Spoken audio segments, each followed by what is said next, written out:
Welcome to Huddle Adventures. I'm Eddie. And I'm Laura, and we're going to give you our final thoughts on the Carnival Magic right after this.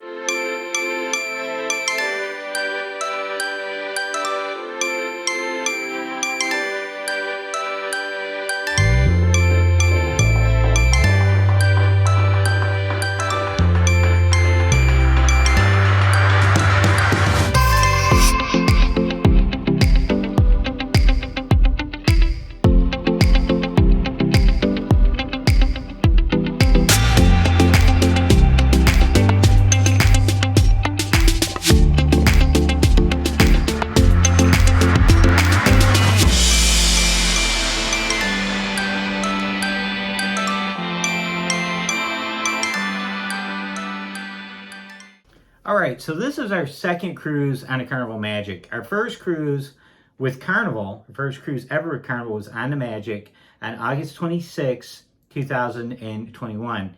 And it was one of these last-minute great offers that were very commonplace post-COVID shutdown. When cruising restarted, we had just awesome offers constantly, and we could not resist. So this cruise, our first Magic cruise, was one that wasn't planned. It was a spontaneous cruise.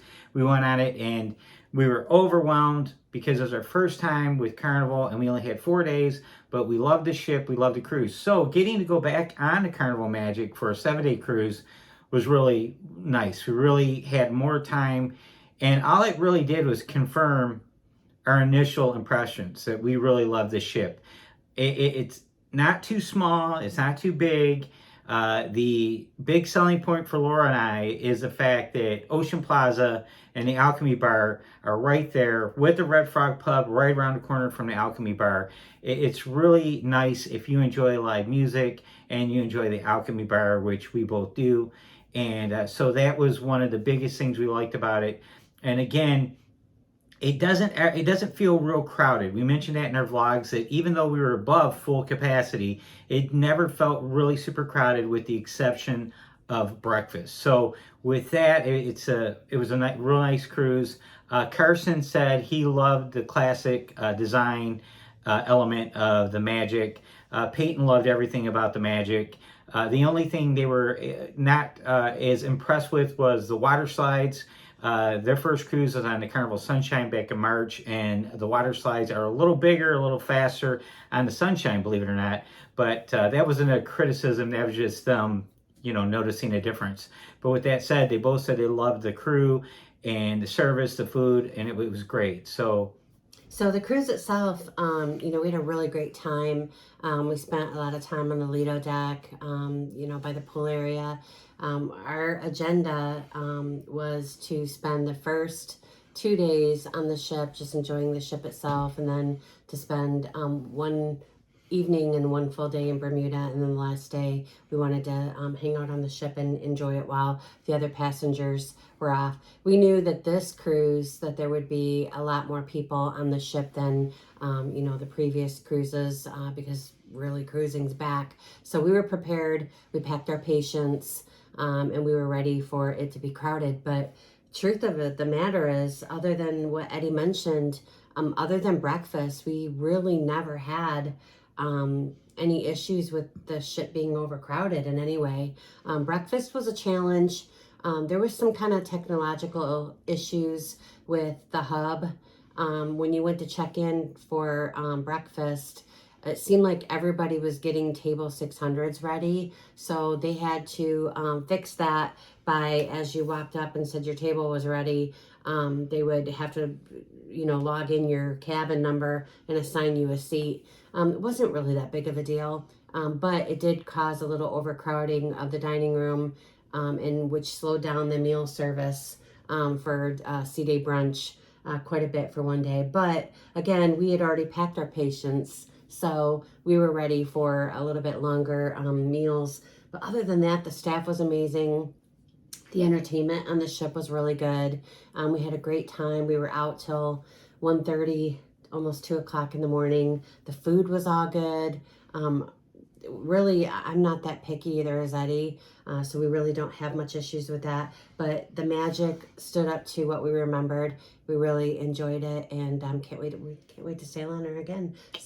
we did have the one incident with the steakhouse. Yeah, yep. And I think we should just bring that up because Laura and I have been on several Carnival cruises, and we're not real big for elegant night. No, a lot of And- people really enjoy dressing up and they love it, and that's amazing. But that's just not us. I mean, we do dress up for dinner. We wear, I wear a dressy top and some dressy slacks or dressy capris with some dressy sandals. It's August, and I mean, even if it's not August, but we just don't really dress up. And it's because at one point in my life, I had a job where I wore a suit every single day. And Laura used to have to dress business professional every day. And we kind of got that out of our system. But we do, on some cruises, we do dress a little nicer when we know we're going to be doing elegant night. We will I'll bring a suit. I'm not allergic to it. But I just want to give you guys one little warning. We tend to... we had the boys with us, our two sons, and we didn't want to go crazy packing suits and all this stuff because it just makes more luggage. And we are flying. We stayed in New York for 2 nights. So it was 9 days. So we had to have clothes for 9 days. So we didn't bring anything formal. Now, I have been in the steakhouse on elegant night in the past on other Carnival ships, and I wore a nice polo shirt, nice dress shorts, and, shoes, and have never ever had an issue. And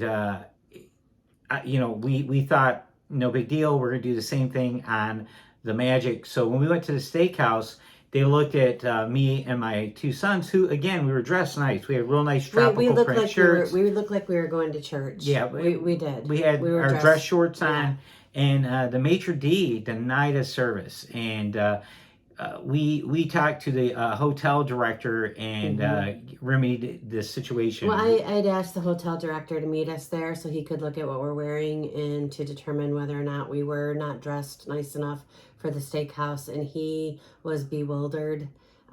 He couldn't believe that we were turned away. So he is the maitre d's manager, and asked him, I don't know what he said to him, to be honest with you, but all I know is that when we got back to the steakhouse, we were seated, and that maitre d' waited on us and got our drinks and apologized up and down. So, I mean, no hard feelings or anything. Again, their policy, it does say that you're supposed to wear, dress slacks, or, men are supposed to wear pants, no shorts. And we were breaking their policy. So I want to make that clear. Yes. It really wasn't Carnival, but this is the first time they've ever done it. They've ever enforced it. We've done it. So, we've dressed that way every time. And they let a kid in, same age as our youngest, Peyton, a 15-year-old kid in with the family right behind us. They let them right in, and he had shorts on, dressed just like our son was dressed. And it was, and they had guys in there wearing jeans and T-shirts in the steakhouse.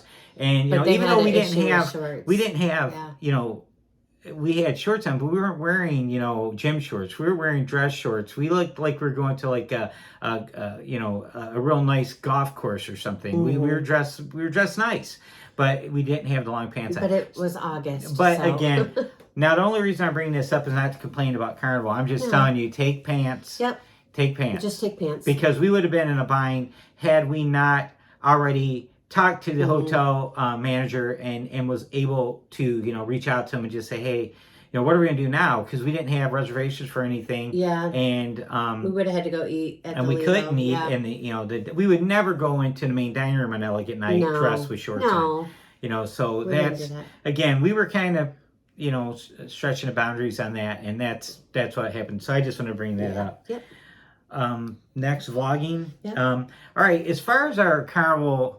I almost said Mardi Gras. Carnival Magic vlog series goes. This is the first time we attempted to do a day-by-day vlogging. Okay, now, in the past, I avoided it because I thought, man, this is kind of played out. I've seen, every big channel that we watched that inspired us to get involved with cruising have been on all these ships we've been on and have done these day-by-day vlogs where they do tours and show you everything.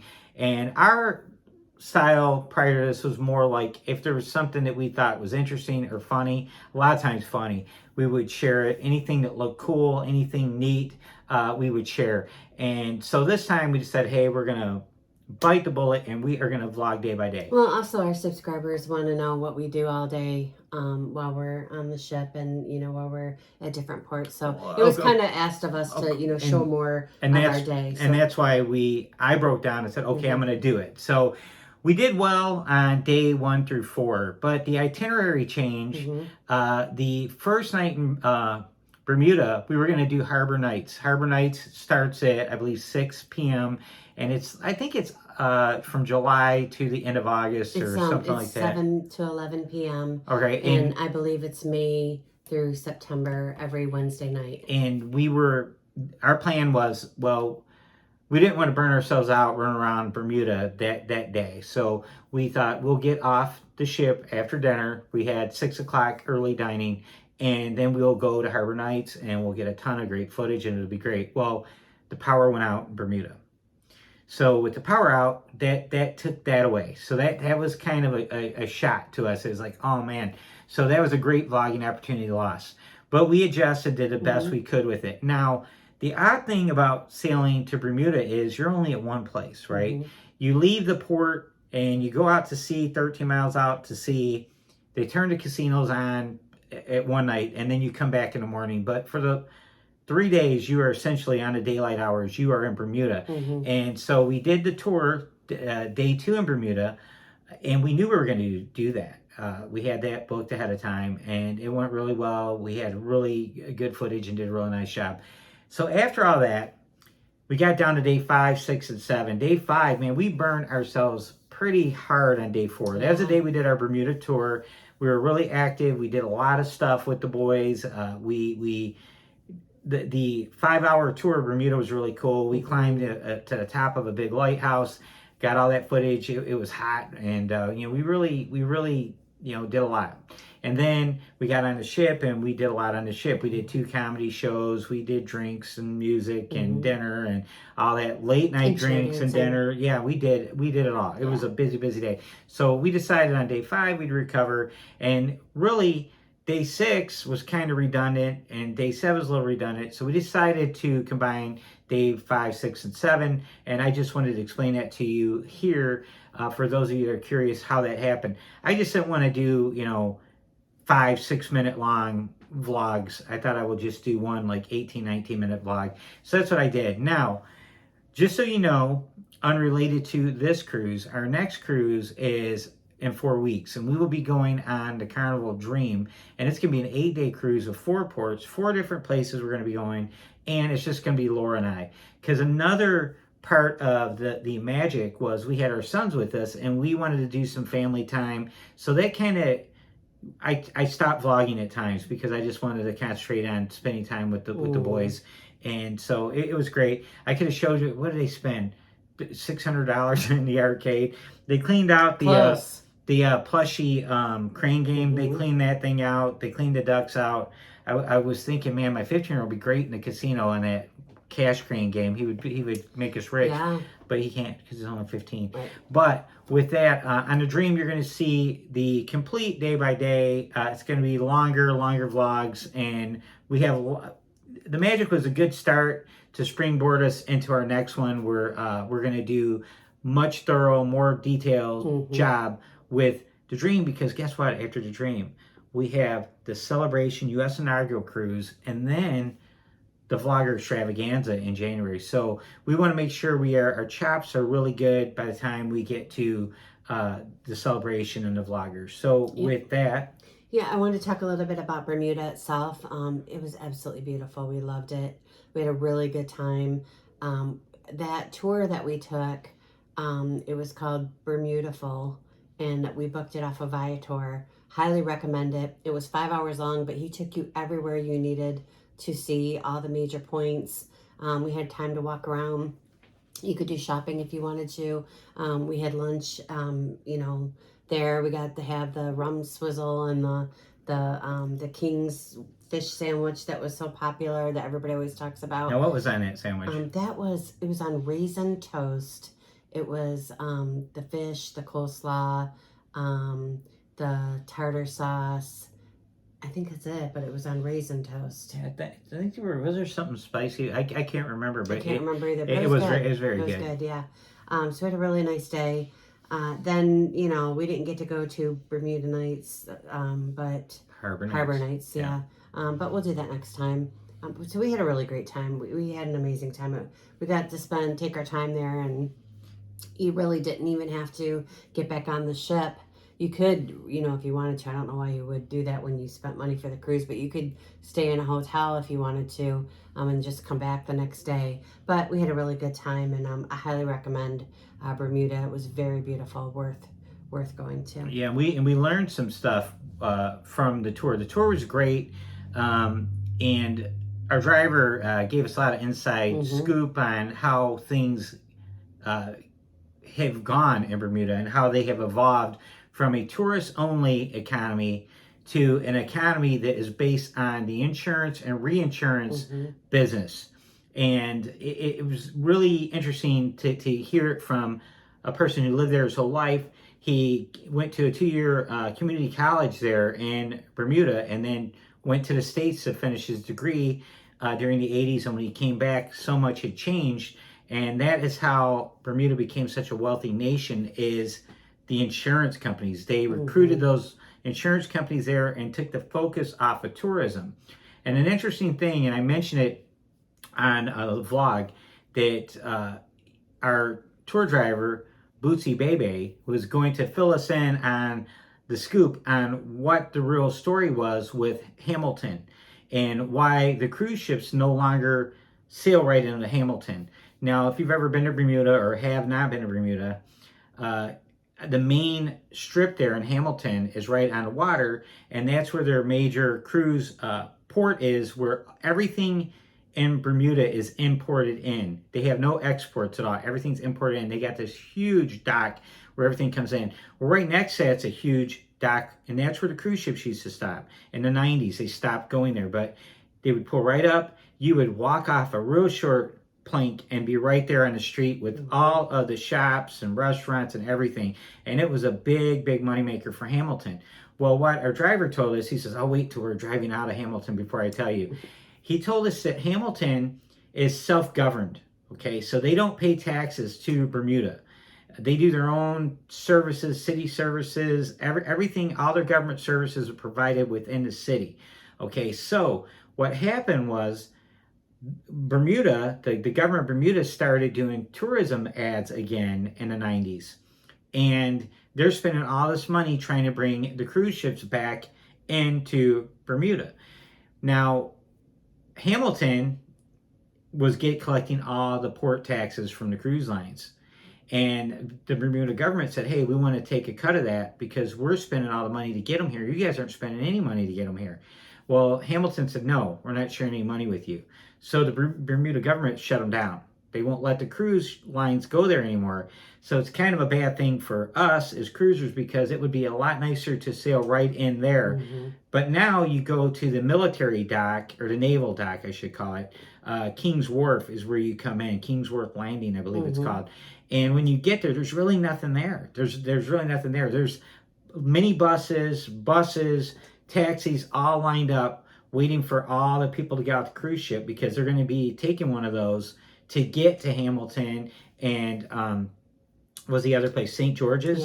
Those are the most popular places to go. So that was pretty interesting to hear that you know, they have stuff like that taking place there in Bermuda. But again, in the 80s, there used to be hotels and restaurants all over the island, a lot more than they have now, way more. And when they took the focus off tourism, all the people who worked in the tourist industry in Bermuda lost their jobs, lost their businesses. And he said that was all their blue-collar workers, and they had to find new things to do. So he showed us all these places, residential places. They used to be hotels, now they're condominium complexes and apartment complexes, and it's just really interesting. And one last thing, and I think this is really blow your mind. The first thing you notice when you get to Bermuda on a cruise ship, especially if you've been on cruises to other ports like in the Bahamas, all the roofs, they're white. Yeah. They're all white. Yeah. I'm like, what's up with all these white roofs? It's really strange. Well, the big resource in Bermuda is limestone, okay? Bermuda was formed by volcanoes, and there was no indigenous people when Bermuda was settled and discovered and settled. There's no snakes in Bermuda, No, which no is snakes, crazy. yeah. The only animals on the island when they settled there was pigs and rats, and both came from cruise ships because both can swim. What had happened is there's lots of shipwrecks around Bermuda because for years ships are going in the middle Atlantic Ocean, full steam ahead, not expecting anything to be there. But if you look at the map, and I'll show it to you right here between Laura and I, Bermuda sits out in the middle of nowhere. So these ships are coming in at night and just crashing into Bermuda. And, you know, when that happened, apparently the pigs and rats swam off and got on the island, which is really cool. Now, when they settled Bermuda, they had no fresh water on the island, no fresh water at all. So they had to come up with a way to collect rainwater. So for the last 400 years, they have used the system where they make their roofs out of limestone tile, and then they coat the roofs with a limestone wash. The limestone wash is on the roofs. That's white, all right? So they have like a gutter. It's not like our gutters, rain gutters, but they have these gutters that collect all the rainwater. The rainwater is collected in tanks underground next to the house or above ground, on ground, next to the houses and businesses. The limestone wash purifies the water so that it can now be used as drinking water. So even today, they still do that. And you will see there's a couple of water collection places the government has on the island, which is a side of a cliff where they just, you know, tore it down, dug down till it was nothing but limestone. At the bottom is collection. So when the rain comes down, they collect it on these tanks. And when there's droughts, they have water trucks that go around Bermuda to give people water. And the health department, on a regular basis, tests everybody's drinking water. All their water is stored in their homes to make sure that it is free of bacteria. So I thought that was kind of a cool thing. Yeah, it's impressive you remember all that. A little nerdy, but those kind of things catch my attention, Yeah. and I think it's really cool. You think about it, no fresh water, what are they going to do? And so this is the reason why you want, whenever you go someplace for the first time, you always want to take tours because you learn so much about everything. So in closing, you know, we loved Bermuda. We loved the magic. We had a really good time. If you're thinking about this cruise, do it. It's an absolute blast. Would you do the magic again? We're doing the magic again. I know. We are. That was a teaser. Yeah, We're going to do the magic again. It's always going to be a special place in our heart because it was our very first Carnival cruise. But we were doing it in December of 2023. Yep. So. Yep. In about 14 months, something So if you like have any that. questions, you know, ask them below. We'll be glad to answer them for you. Hey, if you didn't, take a moment, hit that subscribe button, give us a like. Those things help our channel grow. We're here for you guys. We are all things cruising. So have a great day, and we'll talk to you soon. Bye. Bye.